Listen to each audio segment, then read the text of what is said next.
السلام علیکم ورحمۃ اللہ وبرکاتہ۔ ہاتھوں اور پاؤں کی صفائی۔ نیند سے بیدار ہو کر سب سے پہلے ہاتھ دھونے چاہیے۔ رسول اللہ صلی اللہ علیہ وسلم نے فرمایا، جب کوئی نیند سے بیدار ہو تو اپنے ہاتھ کو وضو کے پانی میں ڈالنے سے پہلے دھو لے، اس وجہ سے کہ تم میں سے کوئی یہ نہیں جانتا کہ رات اس کا ہاتھ کہاں رہا ہے، یعنی جسم کے کس کس حصے کو اس نے چھوا ہے، یا اس کے علاوہ بھی کہیں نیند میں ادھر ادھر پڑ گیا تو اس کے ہاتھ کو کوئی ایسی چیز لگی جو اس کے لیے نقصان دہ ہو سکتی ہے۔ اس لیے پہلی چیز صبح اٹھ کر ہاتھوں کو اچھی طرح دھونا ہے۔ کھانے سے پہلے اور بعد میں ہاتھ دھونا۔ رسول اللہ صلی اللہ علیہ وسلم جب کھانے کا ارادہ کرتے تو پہلے اپنے ہاتھ دھوتے پھر کھانا کھاتے۔ رسول اللہ صلی اللہ علیہ وسلم نے فرمایا، جو شخص اس حالت میں رات گزارے کہ اس کے ہاتھ کھانے کی چکناہٹ سے لت پت ہوں، یعنی اس نے کھانا کھایا ہاتھ نہیں دھوئے اور وہ کھانے کے جو ذرات ہیں یا چکنائی جو ہے وہ ہاتھوں میں ہی کہیں لگی رہ گئی، چاہے ناخنوں کی سائڈ پر یا ویسے انگلیوں کے اندر، اور اسے کوئی چیز تکلیف پہنچائے، یعنی چوہا کاٹ جائے مثلا، تو وہ اپنے آپ ہی کو ملامت کرے کیونکہ اس نے ہاتھ نہیں دھوئے۔ تو ویسے تو سونے سے پہلے وضو کرنا چاہیے، لیکن اگر وہ نہیں کرنے کی توفیق تو کم از کم کھانے کے بعد ہاتھ دھو کر سویا جائے۔ پھر طہارت کے لیے دائیں ہاتھ کو استعمال نہیں کرنا چاہیے۔ رائٹ ہینڈ طہارت کے لیے نہیں، ناک صاف کرنے کے لیے نہیں، کسی بھی گندے کام کے لیے لیفٹ ہینڈ استعمال ہوگا، بایاں ہاتھ۔ نبی صلی اللہ علیہ وسلم نے فرمایا، جب تم میں سے کوئی پیشاب کرے تو اپنا عضو اپنے دائیں ہاتھ سے نہ پکڑے، نہ دائیں ہاتھ سے طہارت کرے، یعنی استنجا بائیں ہاتھ سے کیا جائے۔ رسول اللہ صلی اللہ علیہ وسلم کا دایاں ہاتھ وضو اور کھانے جیسے کاموں کے لیے مخصوص تھا، اور بایاں ہاتھ بیت الخلاء میں استنجا کرنے اور دیگر اسی طرح کے کاموں کے لیے۔ یہ حضرت عائشہ کی روایت ہے۔ ہاتھ پاؤں دھوتے وقت اچھی طرح ملنے چاہیے اور جوڑوں کو بھی دھونا چاہیے، یعنی کہ انگلیوں کے بیچ کے اندر بھی خلال کرنا چاہیے اور خوب مل کے جوڑ یہ دھونے چاہیے، کیونکہ جوڑوں کے اوپر جو بل ہوتے ہیں اس میں بعض اوقات ایسے ذرات یا جراثیم پھنسے رہ جاتے ہیں جو نہیں دھلتے تو وہ صحت کے لیے نقصان دہ ہوتے ہیں۔ رسول اللہ صلی اللہ علیہ وسلم نے فرمایا، تم طہارت والے پانی کے ساتھ انگلیوں کو مبالغے کے ساتھ دھو گے ورنہ آگ انہیں خوب جلائے گی، یعنی اگر تم ان کو صحیح طرح صاف نہیں کرو گے تو پھر کیا ہوگا، ان میں گندگی نجس چیزیں رہ جائیں گی، پھر وہ ناپاک چیزیں نماز اور عبادت میں بھی خلل انداز ہوں گی۔ تو اس لیے آپ دیکھیں کہ یہاں وعید بھی آئی ہے کہ جو نہیں صحیح طرح دھوئے گا اس کے لیے کیا ہے، آگ۔ پھر اسی طرح اگر پاؤں صحیح طرح نہیں دھوتے وضو میں، ایڑیاں خشک رہ جاتی ہیں تو اس کے لیے بھی حضرت ابو ہریرہ کی روایت ہے کہ نبی صلی اللہ علیہ وسلم نے فرمایا، ویل للعقاب من النار، خشک ایڑیوں کے لیے آگ کا عذاب ہے۔ پھر انگلیوں کا خلال، نبی صلی اللہ علیہ وسلم نے فرمایا، میری امت میں خلال کرنے والوں کے لیے واہ واہ، حبذا، گڈ جاب، کتنا اچھا کام کیا۔ یعنی خلال کیا ہے، یعنی انگلیوں کو باہم ایک دوسرے کے اندر ڈالنا، پاؤں دھوتے وقت پاؤں کے اندر بھی انگلیاں پھیرنا، یعنی دو انگلیوں کے بیچ میں خلال کرنا۔ نعیم بن عبداللہ مجمر سے روایت ہے کہ میں نے ابو ہریرہ رضی اللہ عنہ کو وضو کرتے ہوئے دیکھا، بس انہوں نے اپنا چہرہ دھویا تو اس کو پورا پورا دھویا۔ پورا پورا کا مطلب یہ ہے کہ بالوں تک اور ادھر کان کی لو تک اور چن بھی۔ پھر اپنا دایاں ہاتھ دھویا یہاں تک کہ بازو کا ایک حصہ دھو ڈالا۔ دایاں ہاتھ دھویا تو کس طرح، یعنی یہاں تک۔ پھر بایاں ہاتھ بھی بازو تک دھویا، اور جب وضو کے لیے دھوتے ہیں تو پھر کونیوں تک۔ پھر اپنے سر کا مسح کیا، پھر دایاں پاؤں پنڈلی تک دھویا، پھر بایاں پاؤں پنڈلی تک دھویا، ٹخنے سمیت یعنی۔ پھر فرمایا، میں نے اسی طرح رسول اللہ صلی اللہ علیہ وسلم کو وضو کرتے ہوئے دیکھا، اور کہا کہ رسول اللہ صلی اللہ علیہ وسلم نے فرمایا، پورا اور کامل وضو کرنے کی وجہ سے تم لوگ قیامت کے دن روشن پیشانی اور روشن ہاتھ پاؤں والے ہوگے، بس تم میں سے جو طاقت رکھتا ہے وہ اپنی پیشانی اور ہاتھ پاؤں کے نور کو لمبا اور زیادہ کر سکے تو کر لے، یعنی دنیا میں جتنا اہتمام سے تم وضو کرو گے اتنی ہی زیادہ بہتر چمک پاؤ گے آخرت میں۔ یہ صحیح مسلم کی روایت ہے۔ پھر اسی طرح ناخنوں کو تراشنا، ناخنوں کو صاف کرنا۔ آج کل کیا ہو رہا ہے ہمارے ہاں، ہر دوسرا شخص ناخن بڑھانے کو قابل فخر بات سمجھتا ہے، حالانکہ ناخن بڑھانا کس سے مشابہت رکھتا ہے، جانوروں سے، لیکن نظر ہے نا فرق، تو اس لیے وہ ویسے ہی دکھتے ہیں۔ شیطان کا کام کیا ہے، وہ برے اعمال کو کیا بنا کے دکھاتا ہے، خوبصورت، زین لہم الشیطان اعمالہم، انسانوں کے اعمال جو برے اعمال ہوتے ہیں ان کو شیطان خوبصورت بنا کے دکھاتا ہے، اتنا خوبصورت، اتنا اٹریکٹیو کہ بعض اوقات انسان کو اس میں برائی دکھتی ہی نہیں۔ اگر کوئی سمجھانے کی یا منع کرنے کی کوشش کرے تو انسان سننا بھی نہیں چاہتا کہ یہ کیا بات کر رہے، سب لوگ ایسے ہی کرتے ہیں۔ رسول اللہ صلی اللہ علیہ وسلم نے فرمایا، زیر ناف بالوں کا مونڈنا، ناخن کاٹنا، مونچھوں کا کتروانا فطری چیزیں ہیں، یعنی فطرت کا حصہ ہیں۔ ہاتھوں کو جب مل کے دھویا جائے گا تو اس میں آپ دیکھیے کہ ناخن کی جو جڑ ہوتی ہے، بعض اوقات وہاں سے گوشت اکھڑا ہوا ہوتا ہے یا بعض لوگوں کا تھوڑا خراب ہوتا ہے تو اس میں پانی نہیں پہنچتا پوری طرح، یا میل مٹی پھنسی رہ جاتی ہے تو وہ دھلتی نہیں، یا گھی یا کھانا یا کوئی اگر آپ نے کٹنگ کی ہے یا خاص چیز کوئی بنائی ہے تو وہ بھی بیچ میں پھنس جاتی. بعض لوگ آٹا گوندتے ہیں تو وہ پوری طرح صاف نہیں کرتے اپنے ہاتھ کو, یا روٹی بناتے ہیں تو اس وقت ناخنوں کو پوری طرح صاف نہیں کرتے, جس سے آٹے کا کچھ حصہ چپکا رہ جاتا ہے اور وہ خشک ہو جاتا ہے, اور پھر اگر اس کے بعد وضو کرتے ہیں تو وضو نہیں ہوتا, اور اگر ہاتھ دھوتے ہیں تو وہ جگہ پھر بھی دھلتی نہیں, صاف نہیں ہوتی. تو اس لیے بہت ضروری ہے کہ انسان بہت اہتمام کے ساتھ اپنے ہاتھ پاؤں کو دھوئے. اسی طرح ایڑیاں کب خشک رہ جاتی ہیں؟ آج کل کے موسم میں عام طور پہ ایڑیاں خشک ہو جاتی ہیں, پورا جسم خشک ہو جاتا ہے, تو اس میں ایڑیوں کو پھر پراپر طریقے سے دھونا چاہیے. صرف اوپر سے پانی بہا لینا کافی نہیں, بلکہ ان کو مل کے دھونا چاہیے, یا اگر ایسا موقع ہو کہ رگڑ سکیں تو ان کو رگڑ دینا چاہیے تاکہ ڈیڈ سیلز ہٹ جائیں اور آپ کا پاؤں پوری طرح دھل جائے, کیونکہ وضو کے ارکان میں سے ہے. جی آپ فرمائیں.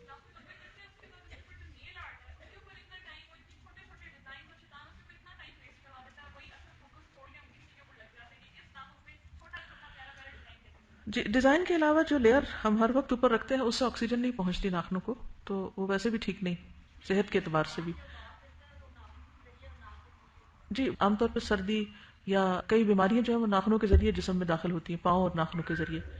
اسی طرح پہلے بھی یہ بات ہوئی کہ ناخن وغیرہ پر جادو بھی ہوتا ہے, اور شیطان کہتے ہیں کہ جو وار کرتا ہے وہ بھی ناخنوں کے ذریعے. آپ ایسے کہ رائٹ ہینڈ کے چھوٹی انگلی سے شروع کر کے لیفٹ ہینڈ کی چھوٹی پہ ختم کرتے ہیں, ایک اسٹریٹ. آپ بتائیے. اسپیشلی پاؤں کے نیلز میں یوزلی ایسا ہوتا ہے کہ اگر ان کو صحیح طریقے سے نہ کاٹا جائے تو ان گرون نیلز کی بیماری ہو جاتی ہے, جو کہ سائڈ سے جو نیل ہے وہ اسکن کے اندر دھس جاتا ہے اور وہ پھر انفیکشن کاز کرتا ہے. تو پاؤں کے نیلز کاٹتے ہوئے خیال رکھا جائے کہ اس کو سامنے سے بالکل اسٹریٹ کاٹا جائے, اس کو یوں گول بنا کے نہ کاٹا جائے, تو پھر جب اسٹریٹ کاٹیں گے تو وہ پھر سائڈ جو ہے وہ اندر نہیں پھنسیں گی, تو اس کے کاٹنے کا طریقہ ہے. لیکن بعض اوقات اگر اس حصے کو نہیں کاٹا جائے تو اس کے نیچے میل جمع ہو جاتی ہے اور وہ وضو میں ہنڈرنس ہو سکتی ہے. مطلب مناسب اتنا کٹ جائے کہ وہ نکال لی جائے میل. اگر یعنی آپ کے کہنے کا مطلب یہ ہے کہ وہ اتنا اندر تک نہ کاٹیں کہ پھر اس کا اگلا کنارہ گوشت کے اندر نہ دھس جائے. جی ٹھیک ہے جی. ان کا سوال یہ ہے کہ نیل بائٹنگ کی عادت ہوتی ہے بعض اوقات, تو اس کو کس طرح ختم کیا جائے, اگر کوئی اس معاملے میں کچھ کہنا چاہے.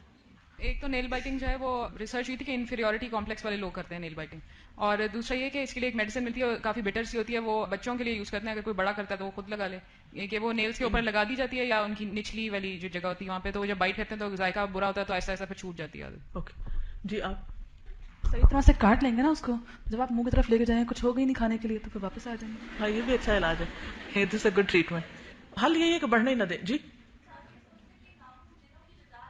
جی, ناخن اور ہڈی جنوں کی غذا ہے, اور ویسے بھی انسانی جسم کا کوئی حصہ کھانا نہیں چاہیے نا, اندر تو جانا نہیں چاہیے. میرا نہیں خیال کہ وہ کھانے کے لیے ہوتا, لیکن یہ بھی ہو سکتا ہے کہ اس کی وجہ سے پھر انسان کے اندر ایسے اثرات بھی آ جائیں جو جنوں سے مشابہت رکھتے ہیں. یہ بھی ہو سکتا ہے. پلیز کوئی بھی اس کو پرسنل نہ لے, یا یہ نہ سوچے کہ یہ اس کے اوپر بات ہو رہی. ہو سکتا ہے آپ میں سے بھی کسی کو کوئی عادت ہو, لیکن ایسا ہوتا ہے کہ جو کچھ بھی ہم کرتے ہیں اس کا ہمارے مزاج پر بھی اثر ہوتا ہے. اب جن جو آگ سے پیدا ہوئے ان کی غذا اگر یہ چیزیں ہیں فار ایگزامپل, تو ان کے اندر ایک غصے کا یا ایک ایسا ایلیمنٹ بھی موجود ہے. تو یہ بھی انسان سوچے کہ اگر اس طرح کی میں چیز کروں گا تو اس سے میرے مزاج پر بھی اثر پڑے گا. جی آپ جی, ایسا ہو سکتا ہے کہ مثلاً جو فارغ ایسا وقت جس میں انسان کو اپنی عادت کو خود پتا ہوتا ہے کہ کون سا وقت ہوتا ہے جس میں زیادہ کاٹنا شروع کر دیتی, تو اس وقت پھر انسان گلوز وغیرہ بھی پہن سکتا ہے. جی آپ جیسے یہ ہوتا ہے کہ ہم سوپ لگا کے اور تھوڑی دیر مل کے آگے پیچھے سے تو بس واش کر لیتے ہیں, تو ڈاکٹر صاحب نے بتایا تھا کہ سوپ لگا کے پہلے ساری ہتھیلیوں کو کرنا پڑتا ہے, پھر انگلیوں کو آگے سے پھر پیچھے واپس سارا کرنا پڑتا ہے, اور انگلیوں کے خلال ہے, اور پھر یہ جو ناخنوں کے آگے ٹپ ہے ان کو جو ہے ایک دوسرے کے اوپر جو ہے وہ رگڑنا پڑتا ہے. پھر جو کم ہے اس کو بھی ایسے کرنا پڑتا ہے کیونکہ اس میں بھی عادت ہے. تو وہ تقریباً 5-6 منٹ لگے تھے ہینڈ واش ہونے میں. تو انہوں نے کہا آپ اپنے بچوں کو جب ہینڈ واش کروائیں تو اسی طرح سکھائیں پراپر. تو ایسے ہم ذرا کم نہیں کرتے ہیں کیونکہ کافی دیر اس پروسیجر میں لگتی ہے. ایٹ لیسٹ جب ایسا کسی چیز کو چھوئیں جس میں انفیکشن ہو یا گندگی ہو تو اس کے بعد تو انسان کو پھر پراپر دھونے ہی چاہیے, صرف پانی بہا کے نہ بھاگنے والی کرے. یعنی اگر 5-6 منٹ نہ بھی لگے تو ایٹ لیسٹ 30 سیکنڈز تو لگائے ہی. کینیڈا میں ایک جگہ میں گئی تو وہاں پر ڈاکٹر کا کلینک تھا, تو جب میں واش روم میں گئی تو وہاں پر جو سنک تھا اس کے ساتھ لگا ہوا تھا کہ اپنے ہاتھوں کو 20 سیکنڈز تک رب کریں, یعنی کہ دھوتے وقت. تو پھر اس سے مجھے یہ عادت پڑی کہ اگر آپ صرف 20 سیکنڈز بھی اپنے ہاتھ ملتے رہیں اچھی طرح آگے پیچھے تو وہ پھر پوری طرح دھل جاتے ہیں. اور اس نے کھانا کھا لیا, اس کی باڈی میں ایسے ورمز پیدا ہو گئے جو آہستہ آہستہ اس کے پیٹ کو کھانے لگے, پیٹ کراس کرتے کرتے اس کی دماغ تک چلے گئے. مطلب ہاتھ نہ دھونے کا اتنا بڑا نقصان. وہ اچھا خاصا نارمل بیبی وہ پیرالائز ہو گیا, اور مطلب دماغی اس کا ایک پورشن آلموسٹ کھا گئے تھے. بہت مشکلوں سے ڈاکٹر نے اسے کسی طرح بچا لیا. لیکن وہ مطلب اب نارمل ہو گیا، نہ وہ دیکھ سکتا تھا نہ سن سکتا تھا، نہ ہاتھ دھونے کی وجہ سے، اور اسپیشلی مٹی جب لگ جاتی ہے تو اس میں اتنے بیکٹیریاز ہوتے ہیں، وہ پیٹ میں اکٹھے ہو کے وہ پھر سب کچھ ڈسٹرکشن، ایک بہت بڑی ڈسٹرکشن. اگر مٹی صاف ہو تو مٹی جرمز کو کل بھی کرتی ہے اور صابن کا آلٹرنیٹ بھی ہوتی ہے، لیکن اگر ایسی جگہ ہے جہاں پر آپ کو پتا ہے کہ جانور پھرتے ہیں، کتے وغیرہ لوگ پالتے ہیں اور وہ باغوں میں یا جگہوں پہ گھوم پھر رہے ہوتے ہیں، تو کہیں پیشاب کر دیتے ہیں، کہیں پر ان کی باقی ویسٹیج وغیرہ، تو اس صورت میں انسان کو ہمیشہ یہ دیکھنا چاہیے کہ اگر تیمم بھی کرنا ہے تو حکم کیا ہے؟ فَتَيَمَّمُوا صَعِيدًا طَيِّبًا، گندی مٹی یا ایسی جو راستوں کی ہو وہ نہ ہو جہاں جانور وغیرہ گھومتے پھرتے ہو.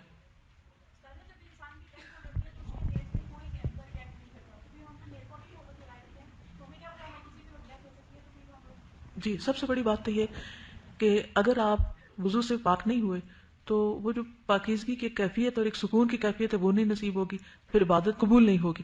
جب وہ نہیں ہوگی تو پھر اس کے بعد زندگی کا مقصد کیسے پورا ہوگا؟ تو ایک چھوٹی سی چیز بعض اوقات ایک بڑی چیز تک لے جاتی ہے انسان کو. بظاہر دیکھنے میں وہ چھوٹا سا عمل نظر آتا ہے لیکن وہ چھوٹا ہوتا نہیں ہے. جی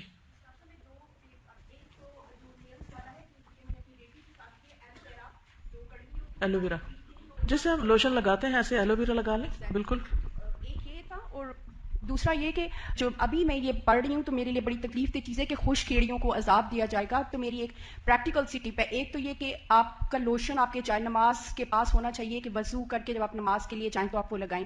اور اس کی جگہ ایک اور اس سے بھی زیادہ افیکٹو چیز کہ آپ اگر آلیو آئل اپنے وضو کے وہ جو جگہ ہے وہاں رکھیں، اس کے بعد آپ اس کا مساج کر لیں تو تقریباً 3 سے 4 وضو تک سردیوں میں آپ کی ایڑیاں بالکل خشک نہیں ہوتی، اور اگلے وضو میں بڑا ایک سلپری اور اسموتھ سا افیکٹ آتا ہے اور آپ کو خود کو بھی اچھا ایک لگتا ہے. تسلی سے ہوتی.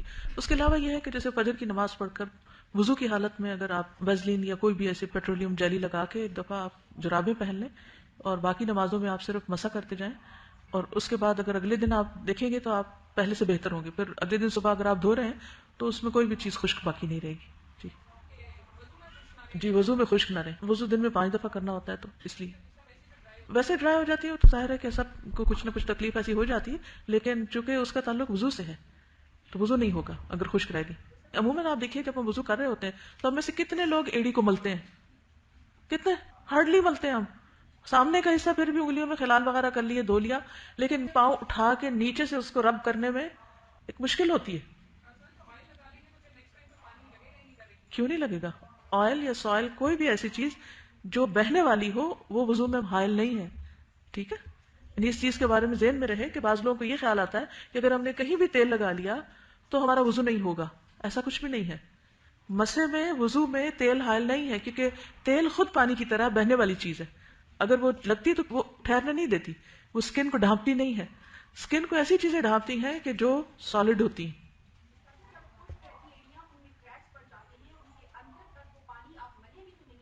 بالکل صحیح کہا آپ نے.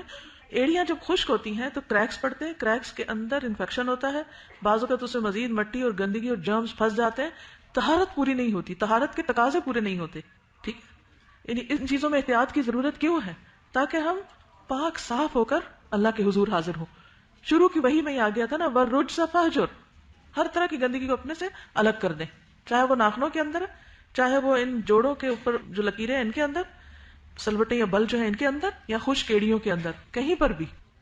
دیکھیے سمپل سا طریقہ ہے، اسکربر جو ہوتا ہے مٹی کا اور وہ بالکل جھاما جو دیسی قسم کا ہوتا ہے، اگر وہ آپ نہانے والی جگہ پہ رکھ لیں تو جب نہاتے ہیں نا تو پاؤں بالکل نرم ہو جاتے ہیں. تو آپ آخری چیز پاؤں دھونے سے پہلے اگر تھوڑا سا بھی اپنے آپ کو رگڑ لیں تو وہ ساتھ کے ساتھ صفائی ہوتی جاتی، پھر کوئی چیز جمع نہیں ہوتی. اور پرسوں جو ہم سن رہے تھے کہ نہانے کے بعد اگر سرسوں کا تیل لگا لیا جائے پاؤں کے انگوٹھوں کو تو 100 سال کی عمر بھی ہو تو نگاہ کمزور نہیں ہوتی. کتنے کام کی چیز ہے. ایسے جتنے بھی آپ کے پاس اچھی ٹپس ہیں ان سب کو کمپائل کر لیجئے، باہر بورڈ پہ لگا دیجئے، جب آپ فارغ ہو تو اپنے پاس نوٹ بھی کر سکتے ہیں، اور اس میں سے جو جس کو سوٹ کرے، جس کے لیے جو سہولت ہو اس پر عمل کر لیں. اس کے بعد غسل، پورے جسم کو صاف رکھنا. غسل کے آداب قرآن مجید میں آتا ہے وَإِن كُنتُمْ جُنُبًا فَاطَّهَّرُوا وَإِن كُنتُمْ مَرْضَىٰ أَوْ عَلَىٰ سَفَرٍ أَوْ جَاءَ أَحَدٌ مِّنكُم مِّنَ الْغَائِطِ أَوْ لَامَسْتُمُ النِّسَاءَ فَلَمْ تَجِدُوا مَاءً فَتَيَمَّمُوا صَعِيدًا طَيِّبًا فَامْسَحُوا بِوُجُوهِكُمْ وَأَيْدِيكُمْ مِنْهُ مَا يُرِيدُ اللَّهُ لِيَجْعَلَ عَلَيْكُمْ مِنْ حَرَجٍ وَلَكِنْ يُرِيدُ لِيُطَهِّرَكُمْ وَلِيُتِمَّ نِعْمَتَهُ عَلَيْكُمْ لَعَلَّكُمْ تَشْكُرُونَ. اگر تم جنابت کی حالت میں ہو تو نہا کر طہارت حاصل کرو، اگر تم مریض ہو یا سفر میں ہو یا تم میں سے کوئی شخص رفع حاجت کر کے آئے یا تم نے عورتوں کو چھوا ہو پھر تمہیں پانی نہ مل رہا ہو تو پاک مٹی سے کام لو، پھر اس سے اپنے چہروں اور ہاتھوں کا مسح کر لو۔ اللہ تم پر زندگی کو تنگ نہیں کرنا چاہتا، بلکہ وہ تو یہ چاہتا ہے کہ تمہیں پاک کر دے اور تم پر اپنی نعمت پوری کرے تاکہ تم اس کے شکر گزار بنو۔ نبی صلی اللہ علیہ وسلم نے فرمایا، اللہ تعالیٰ کا ہر مسلمان پر حق ہے کہ ہر 7 دن میں ایک دن وہ غسل کرے۔ جیسے کچھ چیزوں کی لمٹ 40 ڈیز بتائی گئی تھی کہ جیسے جسم کے زائد بال صاف کرنے کی، تو غسل میں 7 ڈیز کی لمٹ ہے۔ یہ ہفتے میں ایک دفعہ نہانا لازم ہے۔ اس کا یہ مطلب نہیں کہ صرف ایک دفعہ نہائیں، روز بھی نہا سکتے ہیں، لیکن ایک دفعہ تو فرض کے درجے میں ہے۔ نبی صلی اللہ علیہ وسلم نے فرمایا 3 چیزیں مسلمان پر حق ہیں، جمعہ کے دن غسل کرنا، مسواک کرنا، اور اگر خوشبو پائے تو لگا لے۔ حضرت عائشہ سے روایت ہے کہ جمعہ پڑھنے کے لیے لوگ مدینہ کی بستیوں سے اپنے گھروں سے لمبی قمیص پہنے آتے، ان پر گرد و غبار پڑی ہوتی اور ان سے بدبو آتی تھی۔ ان میں سے ایک آدمی رسول اللہ صلی اللہ علیہ وسلم کے پاس آیا جبکہ آپ میرے پاس تھے، تو رسول اللہ صلی اللہ علیہ وسلم نے فرمایا کاش کہ آج کے دن کے لیے تم غسل کرتے تو اس طرح اسمیل نہ آتی۔ حضرت عائشہ فرماتی تھی لوگ اپنے کاموں میں مشغول رہتے اور جمعے کے لیے اسی میل کچیل والی حالت میں آ جاتے، اس لیے ان سے کہا گیا کہ کاش تم لوگ غسل کر لیا کرتے۔ ابو رافع کہتے ہیں کہ ایک دن رسول اللہ صلی اللہ علیہ وسلم اپنی ازواج کے پاس تشریف لے گئے اور آپ ہر ایک کے پاس غسل کرتے تھے۔ میں نے عرض کیا آپ ایک ہی بار کیوں نہیں غسل کرتے؟ تو آپ نے فرمایا یہ عمل زیادہ صاف اور بہتر اور پاکیزہ ہے۔ پھر یہ کہ جس جگہ غسل کیا جائے وہ جگہ صاف ہو۔ آپ صلی اللہ علیہ وسلم نے فرمایا تم میں سے کوئی ٹھہرے ہوئے پانی میں جو جاری ہو پیشاب نہ کرے اور پھر اسی میں غسل کرنے لگے، یعنی جس پانی سے نہانا ہو وہ پانی پاک ہونا چاہیے۔ رسول اللہ صلی اللہ علیہ وسلم نے فرمایا تم میں سے کوئی جنابت کی حالت میں ٹھہرے ہوئے پانی سے غسل نہ کرے کیونکہ وہ پاک نہیں ہوگا۔ کسی نے پوچھا وہ آدمی کیسے غسل کرے؟ فرمایا اس میں سے پانی علیحدہ لے لے اور غسل کرے، یعنی ٹھہرے ہوئے پانی سے نہیں بلکہ الگ نکال کے۔ غسل کا طریقہ کیا ہے؟ میمونہ رضی اللہ عنہا فرماتی ہیں میں نے نبی صلی اللہ علیہ وسلم کے لیے غسل کا پانی رکھا تو آپ نے اپنے ہاتھ 2 مرتبہ یا 3 مرتبہ دھوئے، پھر اپنے بائیں ہاتھ پر ڈالتے ہوئے اپنی شرمگاہ کو دھویا، پھر زمین پہ ہاتھ رگڑا یعنی مٹی سے اپنے ہاتھ کو صاف کیا، اس کے بعد کلی کی اور ناک میں پانی ڈالا اور اپنے چہرے اور ہاتھوں کو دھویا، پھر اپنے سارے بدن پر پانی بہا لیا اور اپنی جگہ سے ہٹ کر دونوں پاؤں دھوئے۔ آخری چیز کیا تھی؟ پاؤں دھونا، کیونکہ ساری اوپر کی میل کچیل پاؤں پہ آ کے جمع ہو جاتی ہے تو پھر اس کو آخر میں صاف کر لینا چاہیے۔ حیض اور نفاس والی عورت کو بھی ان ایام میں اپنی صفائی ستھرائی کا خیال رکھنا چاہیے۔ دوران حیض یا نفاس غسل کیا جا سکتا ہے، کہ بعض لوگ سمجھتے ہیں کہ اس وقت نہانا نہیں چاہیے، نہا سکتے ہیں۔ اسماء بنت امیس رضی اللہ عنہا نے شجرہ کے مقام پر ذوالحلیفہ میں محمد بن ابی بکر کو جنم دیا تو رسول اللہ صلی اللہ علیہ وسلم نے ابو بکر کو حکم دیا کہ وہ انہیں غسل کر کے احرام باندھ کر تلبیہ کہنے کا حکم دے، یعنی ابھی بچہ پیدا ہوا تھا تو تھوڑی دیر کے بعد ہی انہوں نے غسل کر لیا۔ ہمارے یہاں لوگ 40 ڈیز تک نہیں نہاتے، تو یہ بیماریاں پیدا کرتا ہے، بعض اوقات انفیکشن ہو جاتے ہیں اور وہ بڑھتے جاتے ہیں کیونکہ صفائی کا انتظام نہیں ہوتا۔ بعض علاقوں میں تو اب واٹر برتھ ہوتی ہے پانی کے ذریعے اور پھر برتھ کے فوراً بعد پانی کے ٹب میں ڈال دیا جاتا ہے۔ ایک عورت نے رسول اللہ صلی اللہ علیہ وسلم سے پوچھا کہ میں حیض کا غسل کیسے کروں؟ آپ نے فرمایا کستوری میں بسا ہوا کپڑا لے کر اس سے پاکی حاصل کرو، یعنی جیسے ٹشو وغیرہ ہے اور اگر اس میں خوشبو لگی ہوئی ہے تو اپنے ایسے حصوں کو کہ جہاں اسمیل آتی ہے وہاں خوشبو لگانی چاہیے۔ اس نے پھر پوچھا کیسے پاکی حاصل کروں؟ آپ نے فرمایا اس سے پاکی حاصل کرو، یعنی خوشبو لگے کپڑے سے۔ اس نے دوبارہ پوچھا کس طرح؟ آپ نے فرمایا سبحان اللہ، پاکی حاصل کرو، یعنی میں اس سے زیادہ کیا ایکسپلین کروں۔ حضرت عائشہ کہتی ہے کہ پھر میں نے اس کو اپنی طرف کھینچ لیا، یعنی بار بار سوال کر رہی تھی تو میں نے اسے پھر بتایا کہ جن جگہوں پر خون لگتا ہے ان کے اوپر خوشبو والا کپڑا پھیرو، ٹھیک ہے، یعنی نہانے کے بعد بھی مزید صفائی کا اور خوشبو لگانے کا اہتمام کرنا چاہیے۔ آپ خود سوچیے کہ جس جگہ پر مسلسل خون لگا رہا ہو وہ جگہ کیسے صاف ہو سکتی ہے، اور اس کے اپنے اثرات ہوتے ہیں اور پھر بعد میں دوسرے لوگوں تک بعض اوقات بو پہنچ رہی ہوتی ہے۔ اس صورت میں بہت احتیاط برتنے کی ضرورت ہے۔ اور پیریڈز کے دوران بھی، یعنی جب آپ پیڈ چینج کریں تو اپنے آپ کو صاف ستھرا کریں، اور اگر ڈیوڈرنٹ کا استعمال اس وقت کر لیں اور وہ ڈیوڈرنٹ الگ رکھیں، اسے باقی جسم پر نہیں لگائیں۔ بعض اوقات جو رول آن ہوتا ہے وہ گندی جگہ پر اگر پھیرا جائے یا ایسی اسمیل والی جگہ پر تو کیا ہوتا ہے کہ وہ رول آن گندگی کو اندر ہی رول کر دیتا ہے اور پھر اس سے مزید صفائی نہیں ہوتی۔ حالت عدت میں جبکہ عام طور پہ خوشبو لگانے کی اجازت نہیں، اس میں بھی غسل کے بعد خوشبو لگانے کی رخصت دی گئی ہے۔ حضرت ام عطیہ کہتے ہیں ہمیں عدت کے دنوں میں حیض کے غسل کے بعد کست اظفار خوشبو استعمال کرنے کی رخصت دی گئی۔ ایک اور روایت میں آتا ہے نبی صلی اللہ علیہ وسلم نے فرمایا حیض اور نفاس والی عورتیں جب میقات پر آئیں تو غسل کر کے احرام باندھ لیں اور حج کے تمام ارکان ادا کریں سوائے طواف کعبہ کے۔ کیا یہ بات سب کو سمجھ آ گئی ہے کہ اپنی صفائی دھلائی کے بعد اس پر خوشبو بھی لگانی ہے؟ نہیں سمجھ آئی؟ آ گئی ہے؟ عمل کریں گے اس پر؟ اگر سب اس پر عمل کرنے لگے تو آپ یقین کریں کہ گھروں کی اور اداروں کی فضائیں بہت صاف ستھری ہو جائیں. اس میں ایک چیز بتانا چاہوں گی کہ خوشبو کے لیے ٹیلکمس بالکل یوز نہ کریں اپنے لوور پارٹس میں، کیونکہ وہ کینسر کاز کرتے ہیں یوٹرس کا. اور سیکنڈلی وہ جو ان گروئنگ ٹو نیلز کی بات ہوئی تھی نا، تو ٹو نیلز کا پرابلم صرف بگ ٹو کے ساتھ ہوتا ہے، تو اس کے نیلز کو بالکل اسٹریٹ کٹ کرنا چاہیے. اوکے جی، نہانے کے بعد اگر پھٹکڑی لگائیں تو اس سے بھی اسمیل نہیں آتی. جی، کچھ لوگوں کو جیسے ہیز کا پرابلم ہو رہا ہوتا ہے، کم آنا یا کوئی ایسے درد کا پرابلم، تو اس میں بھی کچھ لوگ سجیسٹ کرتے ہیں کہ اگر پیڈنگ کے وقت اس پہ خوشبو لگا لی جائے تو وہ شیاطین کو روکنے کا باعث بنتی ہے، کیونکہ شیاطین خوشبو سے بھاگتے ہیں نا، تو اس وقت خوشبو کا استعمال کرنا جو ہوتا ہے حیض کے دنوں میں وہاں پہ، تو وہ اس کی بیماری کو بھی روک رہا ہوتا ہے، کیونکہ وہ شیطانی عمل کو روک دیتا ہے. ان کا سوال یہ ہے کہ کیا عورت کے لیے خوشبو لگا کے مردوں میں جانا منع ہے؟ مردوں کے لیے کیا اجازت ہے؟ جی ہاں، مردوں کے لیے اجازت ہے، کیونکہ عورت مرد کی اس پرفیوم سے اس طرح اٹریکٹ نہیں ہوتی جس طرح مرد عورت کی لگائی خوشبو سے اٹریکٹ ہوتا ہے. یہاں پر آپ دیکھیے کہ کسی نے کل ہی مجھے کاغذ دیا تھا، کہتے ہیں کہ میرے شوہر LLB کر رہے ہیں، کلاس میں لڑکیاں بھی ساتھ ہوتی ہیں، وہ آگے بیٹھ جاتی ہیں، بال کھلے، سروں پہ دوپٹے بھی نہیں، فل میک اپ، خوشبو لگی، کپڑے باریک. وہ کہتے ہیں کہ ہماری کوشش کے باوجود پڑھنے کی طرف دھیان نہیں ہو پاتا. عورتوں کا یہ عمل ان کے سیکھنے کے عمل میں بھی رکاوٹ ہے، تو اسی لیے منع کیا گیا ہے. اور جب خوشبو لگا کر نکلتی ہے تو وہ مردوں کے لیے ایک ٹیمپٹیشن کا ذریعہ ہوتی ہے، مرد اس کی طرف متوجہ ہوتے ہیں. ایکسیپشنل چیزیں ہو سکتی ہیں، لیکن دونوں کے مزاج میں چونکہ فرق ہے، اس لیے اس فرق کی وجہ سے یہ بات رکھی گئی. دیکھیے اگر عورت اٹریکٹ ہو بھی، فار ایگزامپل ابل تو نہیں ہوتی، لیکن اگر ہو بھی تو اتنا نقصان دہ نہیں جتنا کوئی مرد اگر اٹریکٹ ہوا عورت کی طرف تو نقصان دہ. یہی میرا کہنے کا مقصد ہے کہ وہ آگے فردر ایکشن نہیں لیتی اس طرح جس طرح مرد فردر ایکشن لے سکتا. آپ نے دیکھا ہوگا خصوصاً ہمارے ہاں کسی بازار میں عورت اگر اس طرح جا رہی ہو، اگر رش والا بازار ہو، تو مرد کس طرح اس کے جسم کو بعض اوقات ہاتھ لگاتی ہیں، چھیڑتے ہیں، یا اس طرح کی بہت سی چیزیں دیکھنے میں آتی ہیں. کبھی آپ نے دیکھا کہ کوئی عورت بھی مردوں کو اس طرح چھیڑ رہی ہے؟ اس ہفتے انشاءاللہ آپ کو نئی اسائنمنٹ مل جائے گی جو ایک چیک لسٹ کے اوپر ہے، جو کچھ ہم نے پڑھا ہے اس پر عمل کتنا ہو رہا ہے. اوکے، سبحانک اللہم و بحمدک، اشہد ان لا الہ الا انت، استغفرک و اتوب الیک. السلام علیکم و رحمۃ اللہ وبرکاتہ.